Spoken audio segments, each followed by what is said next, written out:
প্রতিনিয়ত মানুষ মারা যায়, কেউ নিজে মরতে চায় না, কিন্তু কেউ থাকতেও পারে না। কে তাদেরকে নিয়ে যায়? কেন নিয়ে যায়? আমাদের সকলের গন্তব্য কোথায়? আল্লাহর কসম বন্ধু, কিশোর নওজোয়ান, তোমাদেরকেও বলি বাপ, এতটুকু উপলব্ধি, এতটুকু বুঝ থাকা, এই আত্মপরিচয়, এটা শ্রেষ্ঠ সম্পদ, শ্রেষ্ঠ নিয়ামত। মনের ইচ্ছা মতো চলা, যা মন চায় তাই করা, আমার যা ভাল লাগছে, আমার কোনো বিধি নাই, নিষেধ নাই, হালাল হারামের কোনো পার্থক্য নাই, জায়েজ না জায়েজের কোনো পার্থক্য নাই, আমার কোনো আল্লাহ নাই, আমার কোনো রসুল নাই, আমার কোনো দিন নাই, আমার শরীয়ত নাই, আমি যা মুক্ত, আমি স্বাধীন, আমার যা মন চায় আমি তাই করব। এই যে মানসিকতা, আল্লাহর কসম, এটা জানোয়ারের মানসিকতা, এটা মানুষের মানসিকতা না। কোরআন শরীফে আছে স্পষ্ট, সূরা আরাফের মধ্যে আল্লাহ তাআলা বলেন ফাআতবাহু শাইতান। তিনটা জিনিস বলছে। এক, শয়তান যার পিছে লাগছে, যার সঙ্গী হয়েছে কে? শয়তান। দুই, আখলাদা ইলাল আরদ, যে জমিনকে, পৃথিবীকেই চিরস্থায়ী মনে করছে, এখানেই আমি বাঁচা মরা, হাসি কান্না, পাওয়া না পাওয়া, চাওয়া পাওয়া সব আমার দুনিয়ায়, এইটা। তিন, ওয়াত্তাবা হাওয়াহু, যে তার মনের ইচ্ছা মতো মনে যা চায় তাই করছে। আল্লাহর কসম, কোরআনুল কারীমে আল্লাহ বলেন ফামাসালুহু কামাসালিল কালব, তার উদাহরণ কুত্তার মতো, কুত্তার মতো, কুত্তার মতো, কুত্তার মতো। কোরআন বলছে, কোরআন, তার উদাহরণ কুত্তার মতো। কালবুন অর্থ কুত্তা। জিজ্ঞাসা করো কোনো মৌলবীরে, কোন মসজিদের ইমামকে জিজ্ঞাসা করো, কোন মাদ্রাসার তালেবে ইলমকে জিজ্ঞাসা করো যে কালবুন অর্থ কি। আল্লাহ কোরআনে বলছেন স্পষ্ট, ফামাসালুহু কামাসালিল কালব, মনের ইচ্ছা মতো চলে। তোমার কোনো আল্লাহ নাই, রাসূল নাই, কার মতো চুল রাখলে, কার মতো প্যান্ট পরলে, সারাদিন কার পরামর্শে আড্ডা দিলা, উলঙ্গ ছবি, নর্তকী, নাচ গান, কারে জিজ্ঞাসা করে দেখলাম। এক ওয়াক্ত নামাজ পড়তে পারলা না বন্ধু, মুসলমানের ঘরে জন্ম নিয়ে, এত বড় দুর্ভাগা কেমনে হইলা বাপ? এজন্য নিজের পরিচয় মিলায়া নাও, নিজের পরিচয় করে নাও। আল্লাহ কোরআনে বলছে ফামাসালুহু কামাসালিল কালব, ওইটা কুত্তার মতো। ইন তাহমিল আলাইহি ইয়ালহাস আও তাতরুকহু ইয়ালহাস। বুট বাদামও খাইও না ভাইয়া, এমনি শোনো, এমনি শোনো, এত ফালতু ঠিক না,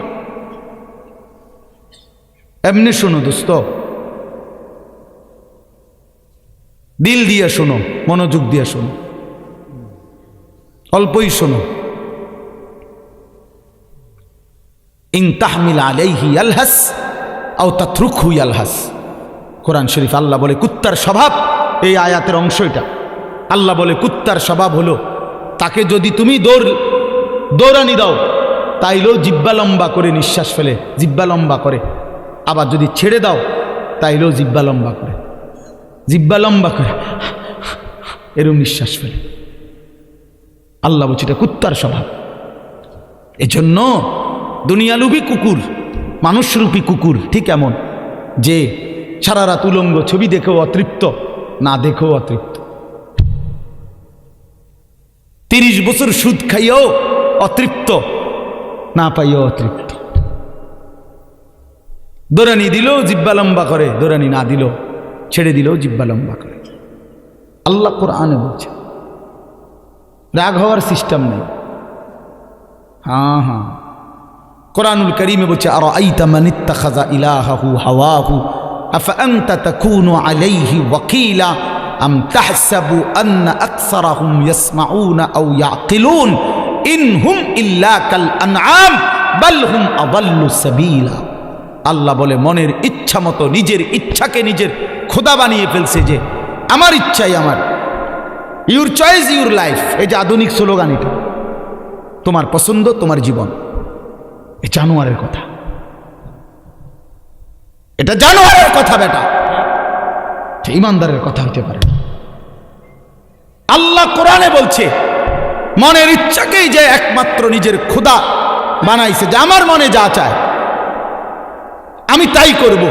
আল্লাহ বলেন ইনহুম ইল্লা কাল আনআম, তার পরিচয় আর কিছুই নয়, কিছুই নয়, শুধুই আনআম, জানোয়ার, চতুষ্পদ জন্তু, জন্তু জন্তু। আনআম অর্থ চতুষ্পদ জন্তু, মানে জানোয়ার। চতুষ্পদ জন্তুকে জানোয়ার বলে না? কথা বলে না কেন? বালহুম আদাল্লু সাবিলা, হাসি দিয়ে উড়ে দিয়ে দাও, অসুবিধা নাই, তোমার জন্য আমি আটকাবো না, আমার জন্য তুমি আটকাইবে না। হ্যাঁ হ্যাঁ বন্ধু, তুমি যেদিন মরবা সেদিন হয়তো আমি মরবো না, আমি যেদিন মরবো সেদিন তুমি হয়তো মরবা না। কেউ জন্য কেউ আটকায় না, কারো রাত থেমে যায় না, কারো দুনিয়া আটকায় থাকে না। সুখের রাতও ভোর হয়, দুঃখের রাতও ভোর হয়, বাসর রাতও ভোর হয়, ফাঁসির রাতও ভোর হয়, হাসির রাতও ভোর হয়, কান্নার রাতও ভোর হয়। দুনিয়া থেমে থাকে না, কোনো না কোনোভাবে পার হয়েই যায়। কিন্তু আখেরাত আর পার হবে না, আখেরাত শেষ হবে না। সুখের দুনিয়াও শেষ হয়ে যাবে, দুঃখের দুনিয়াও শেষ হয়ে যাবে বন্ধু। অট্টালিকার মানুষটাও কবরে যাবে, জীর্ণ কুঠির কুড়ে ঘরের মানুষটাও কবরে চলে যাবে। জীবনে যে কোনো দিন দুঃখ দেখে নাই সেও মরে যাবে, জীবনে যে কোনো দিন সুখ দেখে নাই সেও মরে যাবে। কিন্তু আল্লাহর কসম কোরআন শরীফে আছে, জান্নাতি ব্যক্তি জাহান্নামীকে হাসরের ময়দানে জাহান্নামীকে ডেকে বলবে আফামা নাহনু বিমাইয়িতিন, হে প্রিয় ভাই, জাহান্নামীকে বলবে শোনো, আর কোনো দিন তোমারও মৃত্যু হবে না, আর কোনো দিন আমারও মৃত্যু হবে না, আমার সুখ আর কোনো দিন শেষ হবে না, তোমার দুঃখ আর কোনো দিন শেষ হবে না। আফামা নাহনু বিমাইয়িতিন, কোরআন শরীফের আয়াত। এজন্য দোস্ত, বন্ধু, বাপ, জওয়ান, বুড়ো, আমি, আপনি, মা, বোন, পর্দার আড়ালের সবাইরে বলি, আমাকেও বলি, উসিকুম ওয়া ইয়া, সবাইকে বলতেছি, সবাইকে বলছি। এজন্যই বললাম নিজেকে বুঝা যে আমি আসলে কি। আমি তো মানুষ, আমি ইনসান, আমার সৃষ্টিকর্তা আছে, আমার একজন রসুল আছে, আমার একটা কিতাব আছে কোরআন, আমার একটা ধর্ম আছে ইসলাম। চারটা জিনিস আমার আছে। এক, আল্লাহ আমার রব, মুহাম্মদ সাল্লাল্লাহু আলাইহি সাল্লাম আমার রসুল, কোরআন আমার কিতাব, ইসলাম আমার ধর্ম। এই চারটি সর্বশ্রেষ্ঠ। আল্লাহ সর্বশ্রেষ্ঠ, রসুল সাল্লাল্লাহু আলাইহি সাল্লাম সর্বশ্রেষ্ঠ, কোরআন সর্বশ্রেষ্ঠ, ইসলাম সর্বশ্রেষ্ঠ। তাহলে চারটি সর্বশ্রেষ্ঠ নিয়ামত যার আছে, সে কেন নষ্ট হবে? সে কেন চরিত্রহীন হবে? সে কেন লম্পট হবে? সে কেন দুশ্চরিত্র হবে? তার রাত কেন নারী দেখে দেখে কাটবে? সে কেন কোনো দিন ফজরের নামাজ পড়বে না? সে আজীবন কেন মিথ্যা বলবে? সে কেন জীবনভর সুদ খাবে? তার স্ত্রী কেন জীবনভর বেপর্দা চলবে? সেই ইমানদারের ঘরে কেন নিয়মিত টেলিভিশন চলবে? প্রতিদিন নাচ গান নর্তকীর ছবি চলবে? কেন ভাইয়া? কিসের অভাবে নষ্ট হয়ে গেল যুবক? এই ছেলে, বাবা বলো, তোমরা যারা এক ওয়াক্ত নামাজ পড়ো না, কিসের অভাব? কেন পারলা না বাপ? এমন মেহেরবান মালিককে কেমনে ভুলে গেল? 24 ঘন্টা যার আদরে আমরা লালিত পালিত, সেই আল্লাহ, তাকে এভাবে প্রত্যাখ্যান করা? মানুষ বুঝি এত বেশি অকৃতজ্ঞ হয়? কোনো দিন ফজরের নামাজ পড়লা না যারা, বছরের পর বছর, দিনের পর দিন, এভাবে বুঝি মানুষ আল্লাহকে ভুলে যায়? এক মার পবিত্র দুধ পান করলা ছেলেরা 2টা বছর। এই ছেলে, কথা বলো না, একদম চুপ বেটা, একদম চুপ, সাবধান। বলো ভাই। আমি বললাম না, আমি কষ্ট করে আসছি, এক মিনিট হিসাব করে চলি। 1টা মিনিট সময় বেশতি কদ্দুর জিরানের লাগো মিলাই তারি না সিন্দিগির। অতএব বন্ধু, এটা হিসাব করা। এক মা তোমারে 2টা বছর পবিত্র দুধ খাওয়াইছে। এই উদ্দেশ্যে মা দুধ খাওয়াইছিল যে তুমি 16 বছর বয়সে সারাদিন নারী দেখবা, ছবি দেখবা, উলঙ্গ দৃশ্য দেখবে, এই জন্য মায়ের দুধ খাওয়ানো। কি ভাই আমার বলো ভাই, 9টা মাস লাগাইয়া মা গর্ভে ধারণ করছে তোমার মতো একটা সন্তানকে, বিনিময়ে শুধু নারী ছবি, উলঙ্গ দৃশ্য আর এই সমবয়সী বন্ধুদের সাথে আড্ডা দেওয়া। এই জন্যই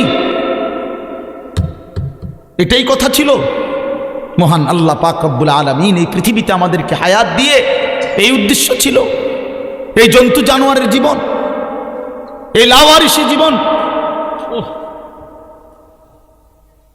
অতএব দোস্ত আমার, বন্ধু আমার, বাবা আমার, ভাই আমার, নওজোয়ান, নিজের ভালো দেখো, নিজের ভালো দেখো।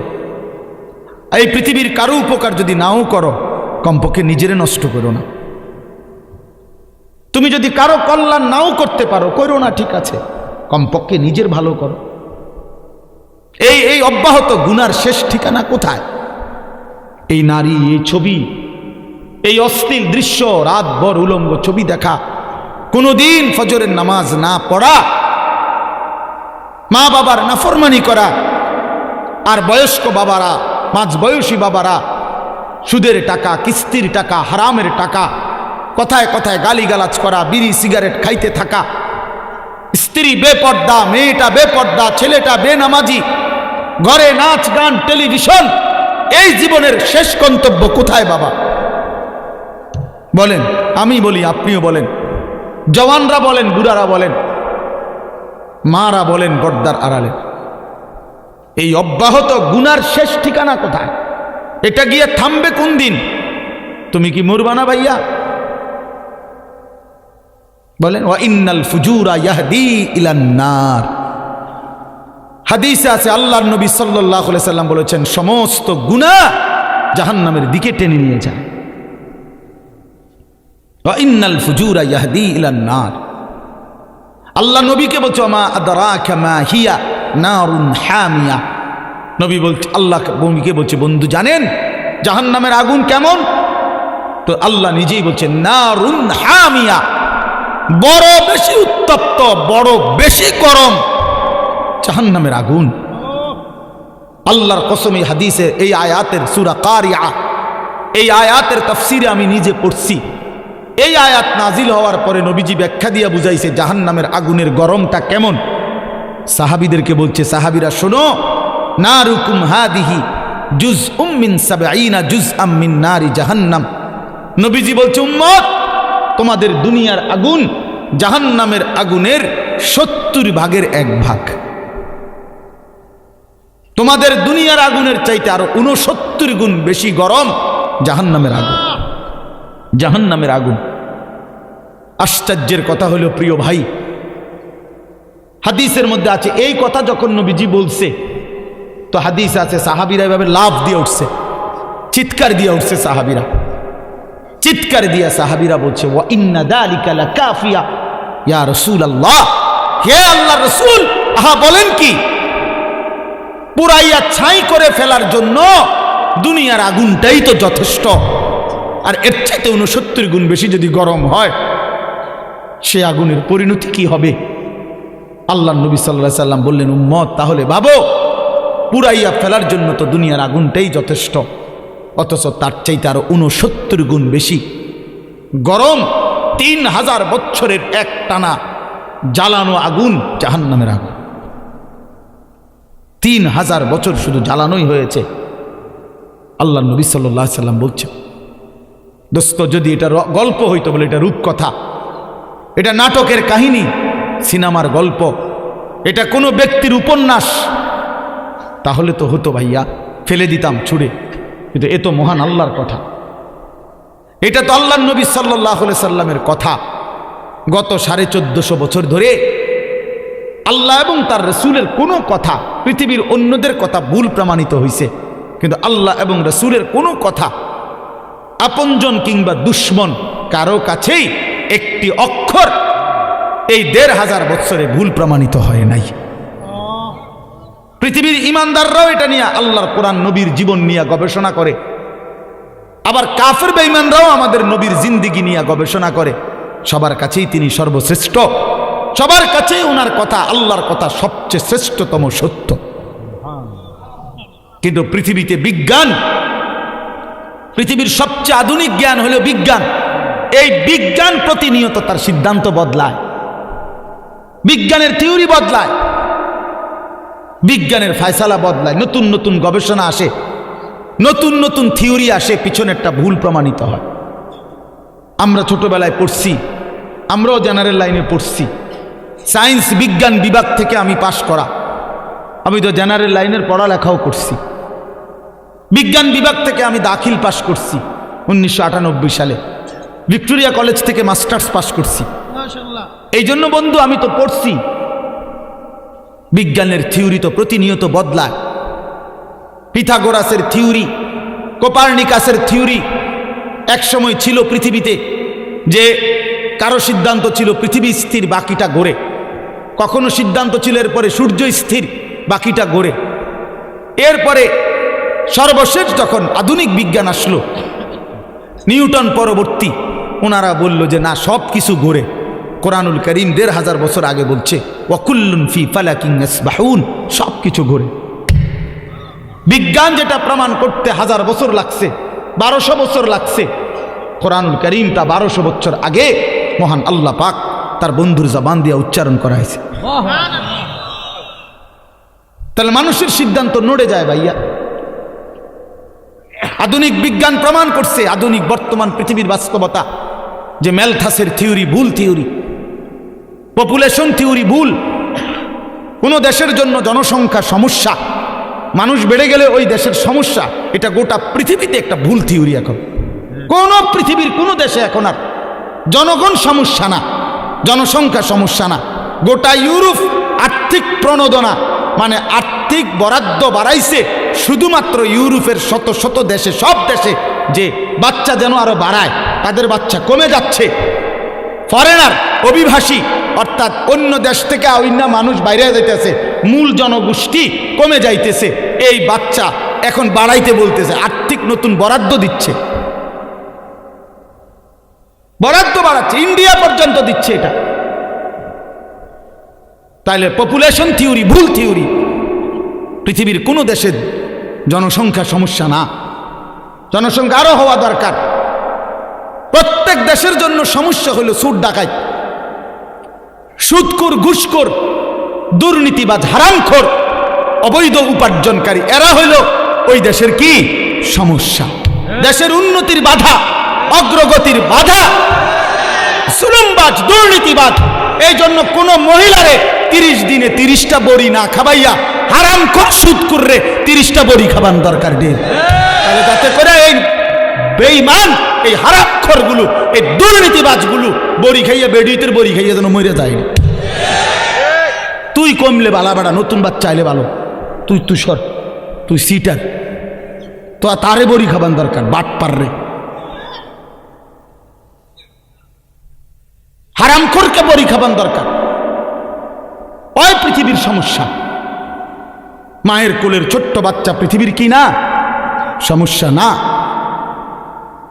মাসুম বাচ্চা পৃথিবীতে কি হইতে পারে না?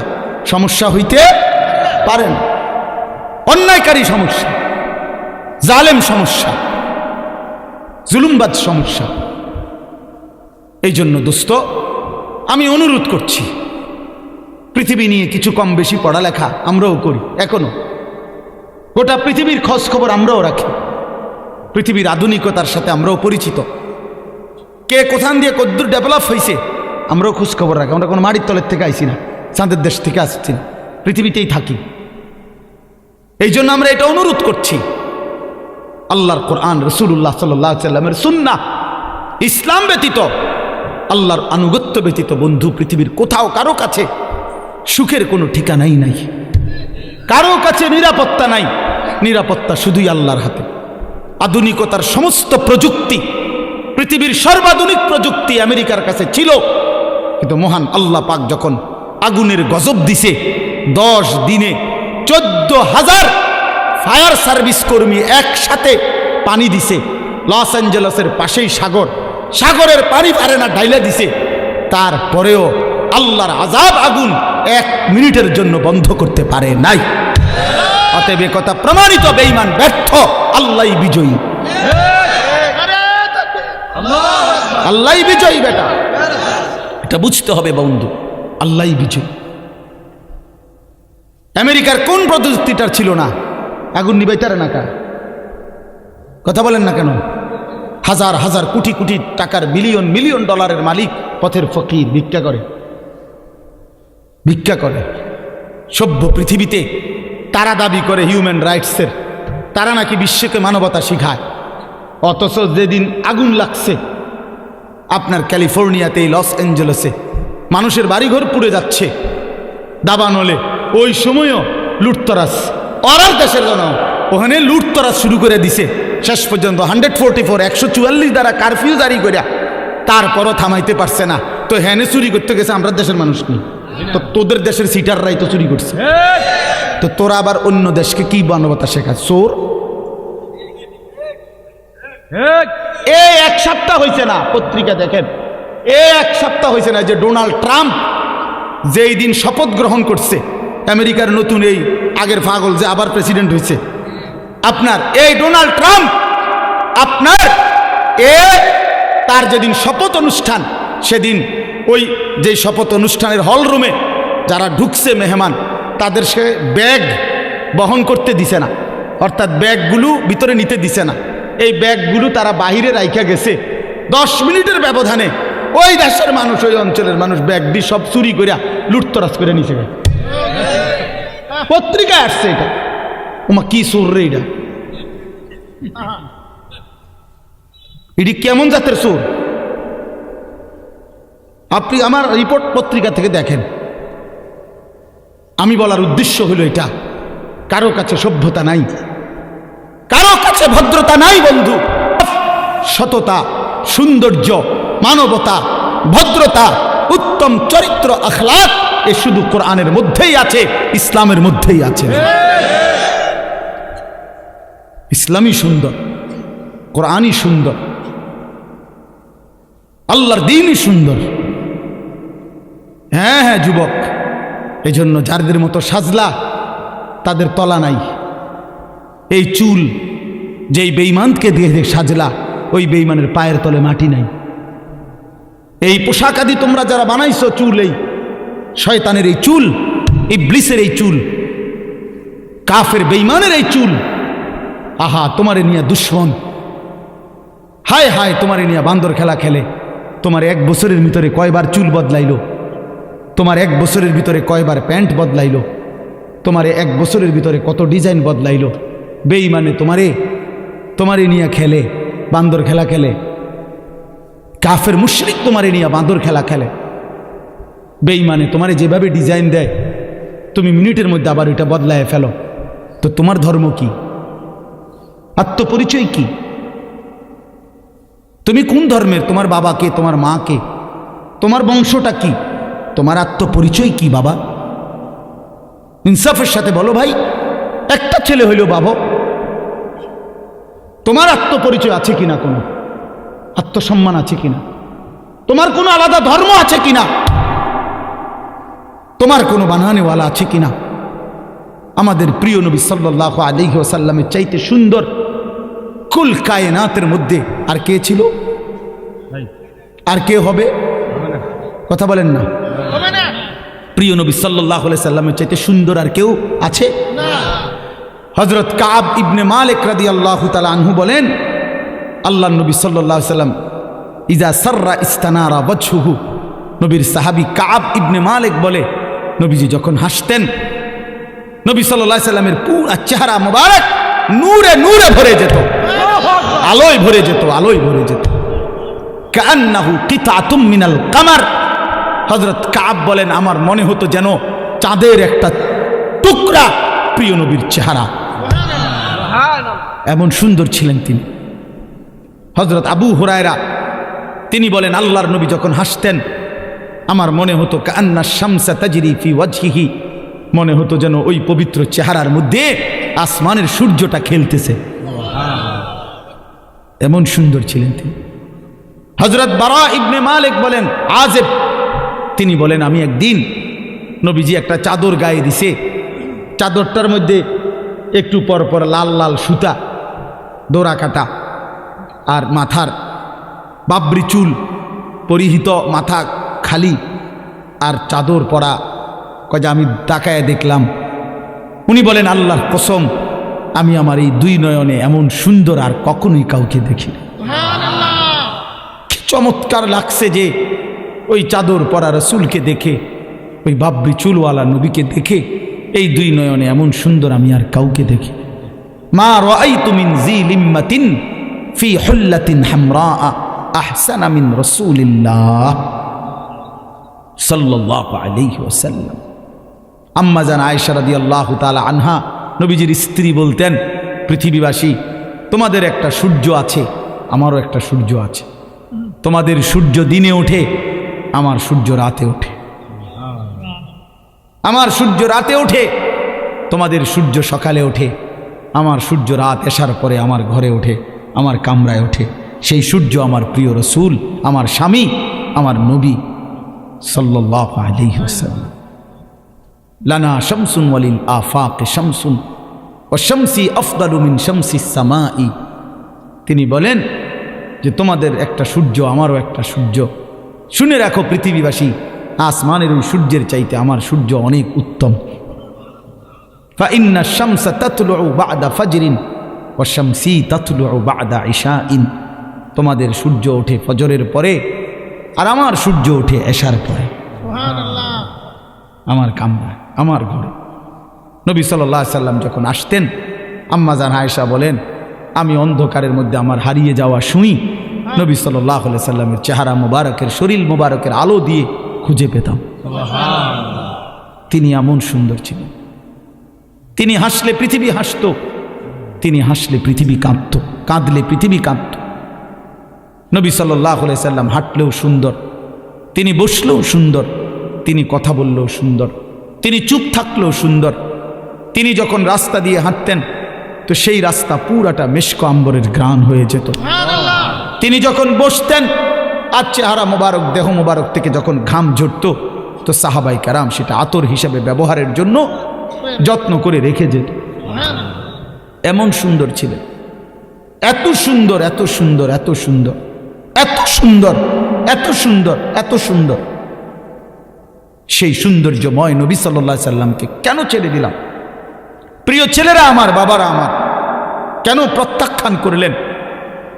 কেন বাপ আল্লাহর নবীকে ছেড়ে দিলা? বাপ কেন ছেড়ে দিলা? এই জন্য দোস্ত বন্ধু, মেহেরবানি করে, দয়া করে, আল্লাহর ওয়াস্তে ইনসাফের সাথে এই কথা আমরা বললাম। আজকে তোমরা যারা শুনছো ভাই, কিশোর নওজোয়ান, তোমাদের কাছে অনুরোধ, একবার আমার কথা যদি কখনো মনে পড়ে তো একবার এই বন্ধুর কথা মনে করো। তোমার বিবেককে 1 মিনিটের জন্য প্রশ্ন করো, নিজেরে নিজে আলাদা একাকী। বন্ধুদের সাথে মিল্লা পারতা না, সমবয়সীর লগে পারতা না ভাইয়া, তুমি একা ভাইব যে আল্লাহর নবী সাল্লাল্লাহু আলাইহি সাল্লামকে কেন প্রত্যাখ্যান করলাম, ইসলামকে কেন ছেড়ে দিলাম, কি কারণে, আর কাফের বেঈমানদের সৌন্দর্যের মধ্যে কি পাইলাম? নফসের শাহওয়াত, মনের চাহিদা পূরণ ছাড়া আর কি? আর মনের চাহিদা পূরণ, মনের ইচ্ছা মতো চলা, এটা তো আল্লাহ তাআলা বলছে কুকুরের স্বভাব। বলছি কিনা, একটু আগে বলছি কিনা এই আয়াত? অতএব আমরা ইনসাফের সাথে বোঝা উচিত আমাদের প্রিয় নবী সাল্লাল্লাহু আলাইহি ওয়াসাল্লামের সৌন্দর্য, শ্রেষ্ঠত্ব, আখলাক, তার জিন্দেগি, এটাই কুল কায়নাতের মধ্যে সবচেয়ে সুন্দর, সবচেয়ে। আল্লাহ তাআলা মেরাজে নবী সাল্লাল্লাহু আলাইহি সাল্লামকে আরশে আজিমের মেহমান বানাইছেন। আরশে আজিমে নিয়ে আল্লাহ বন্ধুকে বলছেন, বন্ধু আজকে আপনাকে যেখানে আনলাম, আপনাকে শুধু বলতে চাই 2টা কথা। আল্লাহ নবীকে বলছে, বন্ধু 1 নাম্বার কথা হলো, আজ এই মেরাজের রাতে আমি 2 জিনিস প্রমাণ করি আপনাকে, শোনেন। এক হলো আপনি নিচের দিকে তাকায়া দেখেন, আপনার কদমের নিচেই আমার গোটা সৃষ্টি জগৎ। আপনার উপরে আর কিচ্ছু নাই, কোনো সৃষ্টি নাই, আর কোনো মাখলুকাত নাই, শুধু আমি আল্লাহ আছি উপরে, আর আপনার কদমের নিচেই আমার গোটা সৃষ্টি। অতএব আপনার মর্যাদা আপনি বুঝে নেন, পৃথিবীবাসীও বুঝে নেক, কিয়ামত পর্যন্ত বুঝে নিক যে আমি আল্লাহর পরে গোটা সৃষ্টির উপরে আপনি রাসূলের মর্যাদা। বাদাজ খুদা বুজুর্গ তুই কিস্সায়ে মুখতাসার। আল্লাহর পরে সব সৃষ্টির উপরে আপনার মর্যাদা আজ মেরাজে এনে আমি সেটা প্রমাণ করে দিলাম। দুই আল্লাহ বুঝাইতে চাইছে বন্ধু চারিদিকে তাকায় দেখেন, যত উঁচু জায়গায় ওঠে মানুষ তত চারদিকে বেশি দেখা যায়, ঠিক না? তো সর্বোচ্চ উঁচু জায়গায় নবীজিকে উঠাইয়া আল্লাহ তাআলা বলছেন বন্ধু চারদিকে তাকাইলেই আমার গোটা সৃষ্টি জগৎ আপনি দেখতে পাবেন, কারণ এর উপরে কোনো সৃষ্টি নাই, সব আপনার নজরে পড়বে, আপনি চারিদিকে দেখেন। দেখার পরে আল্লাহ বললেন বন্ধু অতএব এবার দেখলেন তো, এবার শুনেন এই গোটা সৃষ্টি জগতের যেটুকুর রব আমি আল্লাহ, ওইটুকুর রহমত আপনি মুহাম্মদুর রাসূলুল্লাহ সাল্লাল্লাহু আলাইহি ওয়াসাল্লাম। নারে তাকবীর, আল্লাহু আকবার, নারে রিসালাত, ইয়া রাসূলুল্লাহ। আমি রব্বুল আলামিন, আপনি রাহমাতুল লিল আলামিন। যত কিছুর রব আমি, তত কিছুর রহমত আপনি। একই শব্দ ব্যবহার করছেন, রব্বুল আলামিন রাহমাতুল লিল।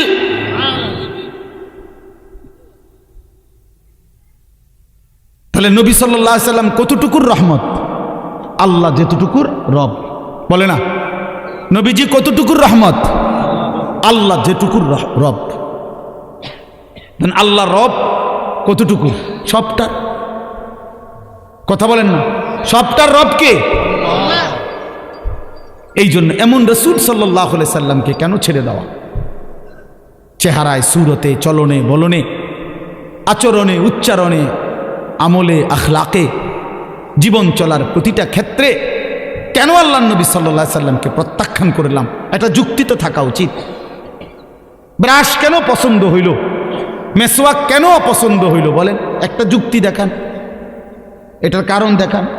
মনে করেন এই যে মেসওয়াক নবী সাল্লাল্লাহু আলাইহি ওয়াসাল্লাম নিয়মিত ব্যবহার করতেন, তাইলে এটা কেন অপছন্দ হইল? ব্রাশ ওই জায়গার মধ্যে পুরাপুরি জীবনের সাথে মিশে গেল কেন ভাই? আপনি কখনোই শোনেন নাই যে মেসওয়াক নবীজির সুন্নাত? তো এটা কেন প্রত্যাখ্যান করলেন? জীবন থেকে টোটালি ভুলাই দিলেন। দস্তরখান সমান জায়গায় বিছায়া, এটা নবী সাল্লাল্লাহু আলাইহি সাল্লামের সুন্নাত, এটা কেন ছেড়ে দিলেন? ডাইনিং টেবিলটাকে জীবনের জন্য স্থায়ী করে নিলেন কেন বাপ? আপনি শোনেন নাই দস্তরখান নবীজির সুন্নাত? বলেন, বলেন না বাবা। নবী সাল্লাল্লাহু আলাইহি ওয়াসাল্লাম কখনোই দুর্গন্ধ পছন্দ করতেন না। এক বিন্দু, একটা কাঁচা পেঁয়াজের গন্ধ, কাঁচা রসুনের গন্ধ নবীজি পছন্দ করতেন না। ঘামের গন্ধ নবী পছন্দ করতেন না। এত পরিচ্ছন্ন, পবিত্র, সুগন্ধিময় তিনি ছিলেন। হাদিসে আছে নবী সাল্লাল্লাহু আলাইহি সাল্লাম বলছেন পৃথিবীতে তিনটা জিনিস আমার সবচেয়ে প্রিয়। এক নাম্বার হলো আত্তিব, আতর, সুগন্ধি, এক নাম্বার এটা। তো যেই নবী সাল্লাল্লাহু আলাইহি সাল্লাম কোনোভাবেই দুর্গন্ধ পছন্দ করতেন না, নিজেকে পবিত্র সুগন্ধিময় রাখা, এটা নবী সাল্লাল্লাহু আলাইহি সাল্লামের সুন্নাত। আপনি যে 60 বছর পর্যন্ত বিড়ি, সিগারেটের এই দুর্গন্ধ নিজের জীবনের সাথে মিলাইয়া নিলেন, কেন নিলেন? কথা বলেন না কেন? বিড়ি, সিগারেট সুগন্ধিময় না দুর্গন্ধময়? তো এটা কেন জীবনের জন্য বাধ্যতামূলক করে নিলেন? 60 বছর বয়সেও আপনি এখনো বিড়ি সিগারেট খান আমার বাবা, তো সেই নবী সাল্লাল্লাহু আলাইহি সাল্লামের সামনে সুপারিশের জন্য কেমনে দাঁড়াইবেন? সুপারিশের কোনো নিয়ম কানুন নাই। কথা বলেন না কেন? নবীজির সুপারিশের কোনো নিয়ম কানুন নাই। কি কোনো আইন কানুন নাই, কোনো কাগজপত্র নাই। তো এটা কি? আল্লাহ নবী সাল্লাল্লাহু আলাইহি সাল্লাম বলে দিছে নাকি যে উম্মত মৃত্যু পর্যন্ত গুনাহ, চুরি, ডাকাতি, জিনা, ব্যভিচার, সুদ, ঘুষ, মদ, জুয়া, নারী, ছবি, নাটক, সিনেমা, বিড়ি, সিগারেট, বেপর্দা, বেহায়াপনা করতে থাকবা মৃত্যু পর্যন্ত, আমার কাছে আসবার পরে আমি জান্নাত দিয়ে দেব। এই তো সুপারিশ, এটাই তো কথা। তাইলে বলেন বাবা, ওই দুর্গন্ধওয়ালা চেহারা নিয়া, মুখ নিয়া নবীজির সামনে কেমনে দাঁড়াইবেন? কেন ভুলে গেলেন? কেন ভুলে গেলেন? আল্লাহ নবী সাল্লাল্লাহু আলাইহি সাল্লামের এক এক সুন্নাতকে কেন প্রত্যাখ্যান করলেন? কেন প্রত্যাখ্যান করলেন? বলেন, ইনসাফের সাথে বলেন। বলেন, দাড়িবিহীন চেহারা কেমনে পছন্দ হইল? দাড়িওয়ালা চেহারা অপছন্দ হলো কেন? বলেন। কাউরে একক লজ্জা দেওয়া খোদার কসম আমার উদ্দেশ্য না, কিন্তু আমি বিবেক জাগাইতে চাই, দিল জাগাইতে চাই। বিবেকের সাথে বোঝাপড়া করেন। কেন আল্লাহ নবী সাল্লাল্লাহু আলাইহি সাল্লামের চেহারা মোবারকের সৌন্দর্য আপনি ফিরাই দিলেন? কেন প্রত্যাখ্যান করলেন বলেন? এই পৃথিবীর একমাত্র ইতিহাস, এই পৃথিবীতে আসমানের নিচে জমিনের উপরে একমাত্র ঘটনা পৃথিবীতে যে দাড়িওয়ালা যুবকের সৌন্দর্য দেখে 40 জন নারী হাতের আঙ্গুল কাইটা ফেলছে, এটা পৃথিবীতে যুবকের দাড়িওয়ালা যুবকের ঘটনা। কিন্তু দাড়িবিহীন কারো এমন ঘটনা ঘটছে পৃথিবীর ইতিহাসে এমন নাই। আর সেই দাড়িওয়ালা যুবকের নাম ইউসুফ আলাইহিস সালাম। ওই যুবক তো দাড়িওয়ালা যুবক ছিল। কথা বলেন না কেন? বলেন, সাফ বলেন, ইনসাফ করে বলেন। বলো নওজোয়ান, রাসূলুল্লাহ সাল্লাল্লাহু আলাইহি সাল্লামের পবিত্র চুল মুবারক বাবরি চুলওয়ালা ছিল। সাহাবী বলেন এমন সুন্দর আমি আর কোনোদিন দেখি নাই। তাহলে তোমরা যারা ইহুদি খ্রিস্টান কাফের মুশরিক দাজ্জাল বেঈমানের মতো চুল রাখছো, বাবা কারে জিজ্ঞাসা করে? নবীজির চুল মুবারকের সৌন্দর্য ফেলে দিলা কেন? ফেলে দিলা কেন বাবা? কোরআন শরীফে আছে, আল্লাহ বলছে যার আমল নামা হাসরের ময়দানে হালকা হবে, গুনাহ ভারী হবে, ফাউম্মুহু হাভিয়া, তার মাথার সামনের চুল ধরে তারে ফেরেশতা টান দিয়া খোদার কসম জাহান্নামে হাসরের মাঠে তারে ফেলে দিবে, এরপরে লাথি দিয়া জাহান্নামে ছুঁড়ে মারবে। ওই জন্য অপেক্ষা করো যুবক, তোমাদের এই পেখমওয়ালা চুল জাহান্নামের ফেরেশতা ধরতে সুবিধা হবে। মনে রাখো বাপ, ফেলে দিও, কোনো অসুবিধা নাই, আমার বলা আমি বলে গেলাম। আর যদি কোনোদিন সুযোগ না পাই তো একবারই বললাম, আমি মালিকের কাছে বলতে পারবো, আমি বলছি মাওলা আপনার বান্দাদের কাছে। বলেন, কোরআন শরীফ আছে আল্লাহ তাআলা আবু জাহেলকে বলছে, আবু জাহেল তোর সামনের বড় চুল ধরে আমি তোরে হাসরের ময়দানে বেইজ্জতি করব। কাল্লা লা ইল্লাম ইয়ানতাহি লানাসফাআম বিন নাসিয়া নাসিয়াতিন কাদিবা খাতিআ। এখানে আবু জাহেলের কথা। নাসিয়া মানে হলো চুলের অগ্রভাগ, সামনের চুলের বড় চুল, ঝুটি, এমনি চুল ধরে আল্লাহ বলছে ফেরেশতাকে দিয়ে আবু জাহেলকে বলছে তোরে আমি বেইজ্জতি করব। এই জন্য এই বড় বিশ্রী চুল এটা আবু জাহেলের চুল।